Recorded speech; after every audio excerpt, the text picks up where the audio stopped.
Hello बच्चों, मैं प्रीता कुमारी झा आज की इस पहचान क्लास में आपका स्वागत करती हूँ। आज मैं चर्चा करूंगी क्षितिज भाग 1 के पद्य खंड पाठ 1 के द्वितीय भाग शब्द के बारे में। पहले भाग में हमने कबीर की शाखाओं की चर्चा की थी और उसकी व्याख्या हमने जानी थी। आज हम उनके द्वितीय भाग में जो कि शब्द की चर्चा है उसके बारे में जानेंगे बच्चों। उसका हिंदी अनुवाद जानेंगे और फिर उसके अभ्यास के बारे में भी हम चर्चा करेंगे। ठीक है बच्चों, तो ये शब्द है कबीर के शब्द, जिसके 2 पद हमारे पाठ्य पुस्तक में संकलित हैं। ठीक है बच्चों, अब मैं इसको पढ़ती हूँ और इनके मुख्य भाव, पहले हिंदी अनुवाद और फिर इनके मुख्य भाव के बारे में आपसे चर्चा करती हूँ। मैंने प्रथम भाग में जब मैं शाखाओं की चर्चा कर रही थी तो मैंने शब्द के बारे में आपको क्या बताया था। शब्द क्या है? पद और श्लोक का संकलन। किसका संकलन? पद और श्लोक का संकलन। इसमें उन्होंने ज्ञान की महत्वता की चर्चा की है कि क्या है वास्तविक ज्ञान। वो ज्ञानाश्रय शाखा के कवि थे, तो वो उन्होंने ज्ञान की महत्ता को बार बार बताया है। तो इस शब्द में भी उसी की चर्चा की गई है, उस परम सत्ता की और ज्ञान के महत्व की चर्चा की गई है। तो प्रथम पद में देखें कि किसकी चर्चा है। मोको कहाँ ढूंढे बंदे, मैं तो तेरे पास में, ना मैं देवल ना मैं मस्जिद, ना काबे कैलाश में, ना तो कोने क्रियाक्रम में, नहीं योग वैराग में, खोजी होय तो तुरते मिली हो पल भर की तलाश में, कहे कबीर सुने भाई साधु सब श्वासों के श्वास में। यहाँ पर उन्होंने परम सत्ता की हर जगह होने की चर्चा की है कि उसे हम मंदिर में मस्जिद में ढूंढने जाते हैं, लेकिन वह तो हमारी सांसों में बसे हुए, हर सांस की सांस में बसे हुए हैं। तो उसकी शाब्दिक अर्थ को बताते हुए मैं इसका हिंदी अनुवाद आपको बताती हूँ अलग अलग पंक्ति में। मोको कहाँ ढूंढे बंदे, मुझे तुम कहाँ ढूंढ रहे हो बंदे। यहाँ परमात्मा को संकेत करते हुए परमात्मा के बारे में उन्होंने सीधे बताया है कि मोको कहाँ ढूंढे बंदे। अरे मनुष्य, तुम मुझे कहाँ ढूंढ रहे हो? मैं तो तुम्हारे पास में ही हूँ, मैं तो हमेशा तुम्हारे पास में ही हूँ। आपको मैंने बताया भी था कि उन्होंने परम सत्ता को ही सर्वोपरि माना है और बाकी सारे वस्तुओं और तत्वों को अवास्तविक और असत्य माना है। तो उन्होंने बार बार इसी बात पे जोर दिया है। ना मैं देवल, मैं देव मंदिर में नहीं हूँ, ना मैं मस्जिद में भी नहीं हूँ, ना काबे कैलाश में, ना मैं काबे में हूँ ना कैलाश में हूँ। तो यहाँ पर बच्चों आपके मन में आएगा, तो मंदिर में हम जो पूजा करने जाते हैं क्या वो भगवान नहीं होते? हम जो मस्जिद में जो जाते हैं तो क्या वहाँ खुदा नहीं होते? काबा जो लंबी लंबी लाइन जाती है, इतने लोग जाते हैं, क्या वहाँ भगवान नहीं है? वहाँ खुदा नहीं है?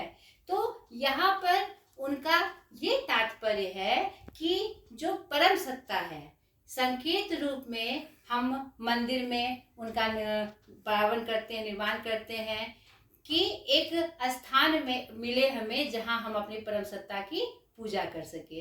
लेकिन यहाँ उन्होंने वास्तविक ज्ञान की चर्चा के रूप में ये बताया है कि हम जो भटक रहे हैं कि हमें तो भगवान मंदिर जाएंगे तभी मिलेंगे और मस्जिद जाएंगे तभी मिलेंगे, ऐसा क्योंकि वो निर्गुण शाखा के कवि थे। तो उन्होंने परम सत्ता की चर्चा की है जिनका कोई रूप आकार प्रकार नहीं है, निराकार है। उनकी प्रभु कैसे हैं? निराकार है। उस रूप में वो अपनी बातें कह रहे हैं, यानी कि इस भटकाव में नहीं पड़ना है कि मंदिर में ही देव है, मस्जिद में ही खुदा है। ठीक है ना, तो कोनो क्रियाकर्म में, मैं आप कोई भी क्रियाकर्म कर लीजिए, जो भी मतलब बाह्य आडंबर का उन्होंने विच्छेद किया है, खंडन किया है कि यह नहीं होना चाहिए। आपको पता है कि निर्गुण शाखा के कवि थे, धूप दीप फूल बत्ती का भी उन्होंने विरोध किया है, खंडन किया है। तो यानी कहने का ये तात्पर्य ऐसा नहीं कि वो धूप अगरबत्ती को दिखाना मतलब कि उसका मना करते हैं कि गलत है, गलत नहीं बोलते हैं। सिर्फ धूप दिखाना यानी बाहरी आडंबर के साथ साथ जो वास्तविक प्राप्त का जो मार्ग है उस पे चलने की बात उन्होंने कही है। ठीक है बच्चों, इसमें गलत अर्थ नहीं लगाना है। नहीं योग वैराग में, ना ही मैं योग साधना में हूँ, ना ही मैं वैराग्य धारण करने में हूँ। यानी कि आप जो इतना मतलब कि भटकाव है और आपके मन में अगर ऐसी कोई बात है कि यहाँ ऐसा करने से ही भगवान की प्राप्ति होगी, तो ऐसी बात नहीं है। खोजी होए तो तुरते मिली हो। अगर वास्तविक रूप से आप हमारी खोज करेंगे, भगवान यहाँ संकेत कर रहे हैं, यानी कि ज्ञान के माध्यम से, वास्तविक ज्ञान के माध्यम से, प्रेम के माध्यम से, सच्चे लगन के माध्यम से अगर सही रूप से आप हमारी खोज करेंगे तो मैं आपको पल भर में ही मिल जाऊंगा, पल भर में ही मैं आपको प्राप्त हो जाऊंगा। तो परमात्मा की प्राप्ति क्या है? सिर्फ उनका दर्शन नहीं। अगर परमात्मा हमें किसी भी रूप में मिल सकते हैं, हम कोई काम करते हैं, कोई अच्छा कर्म करते हैं, उससे जो हमारी संतुष्टि होती है वहाँ पर भी परमात्मा का संकेत है। हम ज्ञान के माध्यम से अच्छी चीज़ों को जानते हैं, नीतिबद्ध चीज़ों को जानते हैं, तो उस कर्म को करते हुए अगर हमें संतुष्टि मिलती है और हमें अच्छा लगता है, तो वहीं पर तो हमें परमात्मा मिल गए। वही परमात्मा की असली छवि है। ये मंदिर में जाके हम खूब पूजा करें और वास्तविक रूप से हम मानवता को पहचाने ही ना, हम मानवता का साथ ही ना दे, हम ये समझे ही नहीं कि कौन कष्ट में है या किसको क्या चाहिए, इस पे हम ध्यान ही नहीं दे, तो क्या परमात्मा की प्राप्ति होगी? नहीं, आपको खुद भी संतुष्टि नहीं होगी। तो यहाँ पर ये संकेत किया गया है कि असली परमात्मा की प्राप्ति आपके अच्छे कर्म से और अच्छी भावना से प्राप्ति होगी। वो मंदिर में जाने से, मस्जिद में जाने से, झूठे आडंबर से आपको भगवान की प्राप्ति नहीं होगी। कितनी अच्छी बात, कितने अच्छे पद उन्होंने ये बताए हैं और आज पाठ्य पुस्तक में हमने इनका जिक्र किया। आपको भी अच्छा लगा होगा बच्चों। अब दूसरे पद में देखिए, दूसरे पद में भी उन्होंने ज्ञान के महत्ता की चर्चा की है और कितने अच्छे ढंग से की है। इस पंक्ति के माध्यम से सुनिए आप। संतो भाई आई ज्ञान की आंधी रे। यहाँ पर वो बता रहे हैं, लोगों को बता रहे हैं, अरे अरे अब तो ज्ञान की आंधी उमड़ रही है, चारों तरफ ज्ञान ज्ञान ही बट रहा है। यानी यहाँ पर इस तरफ हमारे संकेत कर रहे हैं, इस तरफ हमारा ध्यान आकृष्ट कर रहे हैं कि संतों के समागम से, संतों के साथ से हमें अच्छे ज्ञान की प्राप्ति होती है। यानी कि हमें कैसी संगति करनी चाहिए? अच्छी संगति करनी चाहिए, संतों की संगति करनी चाहिए। उसी की तरफ वो हमें बता रहे हैं कि अरे लोगों, संतों, अरे सुनो, चारों तरफ क्या चल रही है? ज्ञान की आंधी बह रही है। भ्रम की टाटी सवे उड़ाने, माया रहे न बांधे। आज क्या दिख रहा है?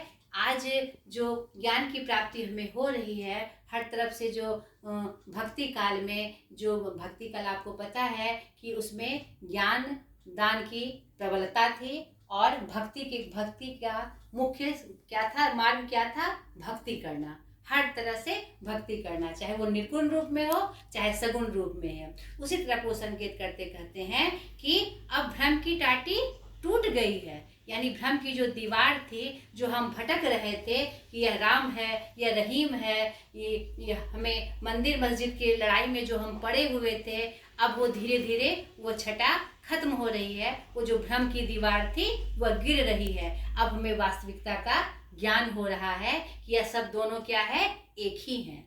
ठीक है, इस ओर संकेत वो कर रहे हैं और इस क्रम में मतलब कि एक अच्छी अनुभूति उन्हें हो रही है कि जो झगड़े हो रहे थे अब धीरे धीरे हमें समझ में आ रहा है कि वास्तविकता क्या है। अब हमारी भ्रम की जो टाटी, यानी टाटी किसे कहते हैं? वो जो फूस की दीवार, लकड़ी की जो छोटी सी दीवार हम लगाते हैं घरों में, उसे क्या कहा जाता है? टाटी कहा जाता है बच्चों। माया रही ना बांधे। हम जो माया जाल में फंसे हुए थे, झूठ के माया जाल में फंसे हुए थे, वो बंधन क्या हुआ? टूट चुका है, वह बंधन क्या हो गया है, टूट चुका है। हिति चित की दे धुनी गिरानी मोह बलिंदा टूटा। और हमारे हित के लिए जो बात होनी थी अब वो हमारे सामने हो गई है, और चित्त में जो झूठी बात थी, चित्त में जो भटकाव था वह क्या हो गया है, वह गिर गई है, उसकी धुनी क्या हो गई है, गिर गई है।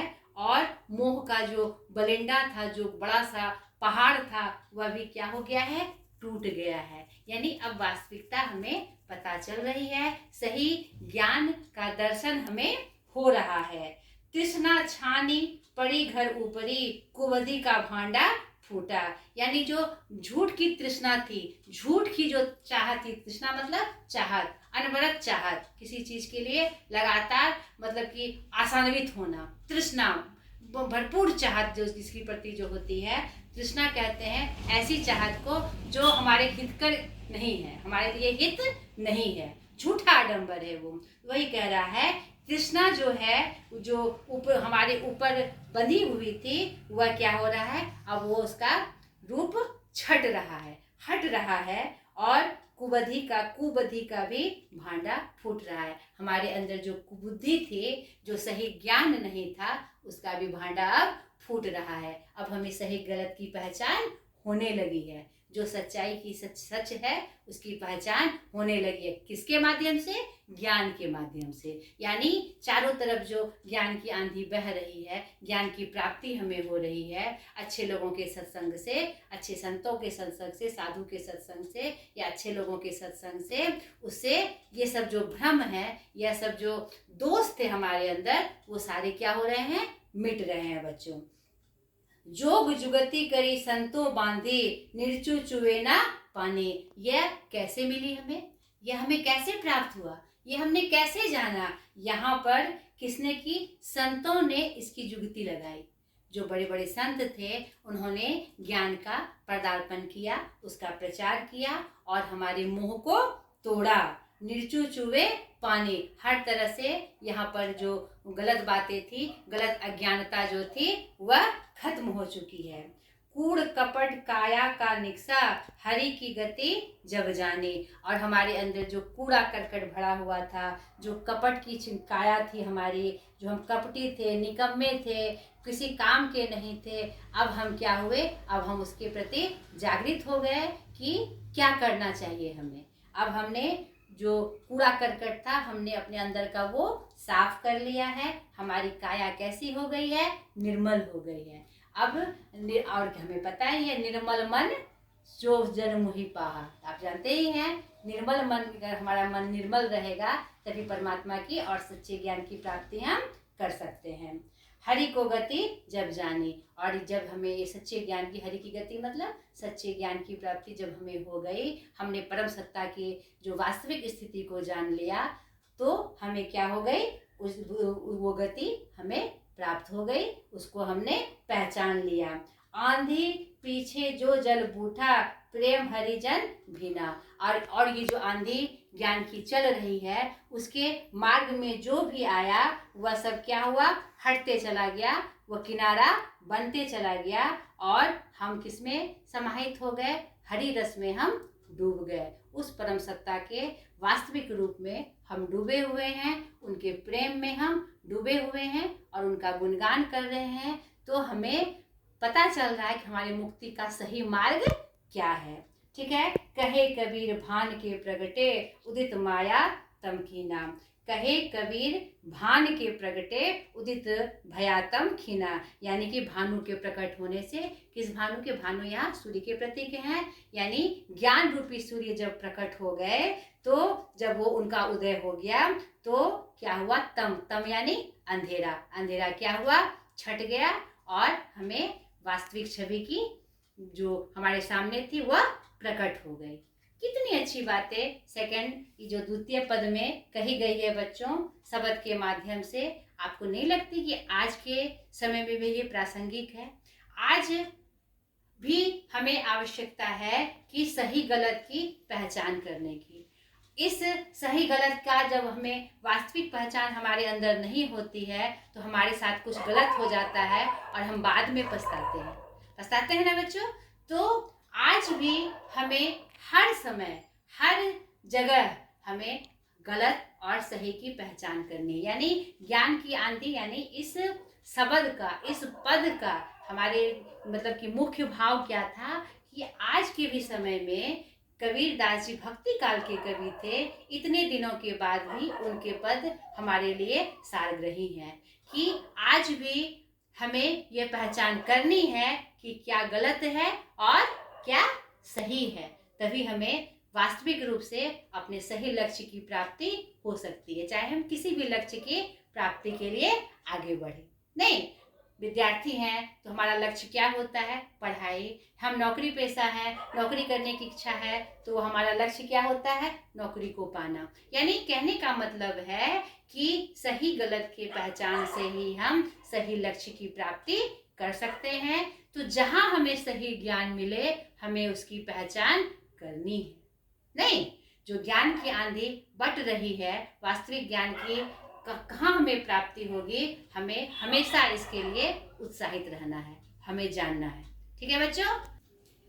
अब बच्चों, मैंने आपको साखियां भी बताई और मैंने शब्द की भी चर्चा कर दी। अब बात आती है आपके अभ्यास की। ठीक है, आप देखिए, आपके पाठ्य पुस्तक में साखियां से अलग प्रश्न उत्तर हैं और प्रश्न है और शब्द से अलग प्रश्न है। तो जैसे कि मानसरोवर से कवि का क्या आशय है, कवि ने सच्चे प्रेमी की क्या कसौटी बताई है, तो मैंने आपको साखी के माध्यम से इसका बता दिया है, इसका हिंदी अनुवाद भी बता दिया है और ये इसकी चर्चा भी कर दी है। शब्द में भी जैसे कि मनुष्य ईश्वर को कहाँ कहाँ ढूंढता फिरता है, थोड़ा सा आसान है, ज़्यादा भारी नहीं है। फिर भी अगर आपको बच्चों दिक्कत आए तो आप मुझे कमेंट करिए। अभ्यास बनाने में मैंने जो आपको पढ़ाया उसमें, उस क्रम में आपको अभ्यास बनाने में अगर दिक्कत आती है, आप मुझे कमेंट करिए। मैं अभ्यास के बारे में इन प्रश्नों का उत्तर बताकर मैं आपका समाधान करूंगी। ठीक है बच्चों? आप मुझे कमेंट करिए कि मुझे लगता है कि ये बताने के बाद आपकी समस्या दूर हो गई होगी। फिर भी अगर आपको अभ्यास बनाने में परेशानी आए, आप मुझे बच्चों कमेंट करिए, मैं उसका समाधान लेकर नए वीडियो के साथ प्रस्तुत हो जाऊंगी। ठीक है बच्चों? ठीक है ना? आज के लिए इतना ही।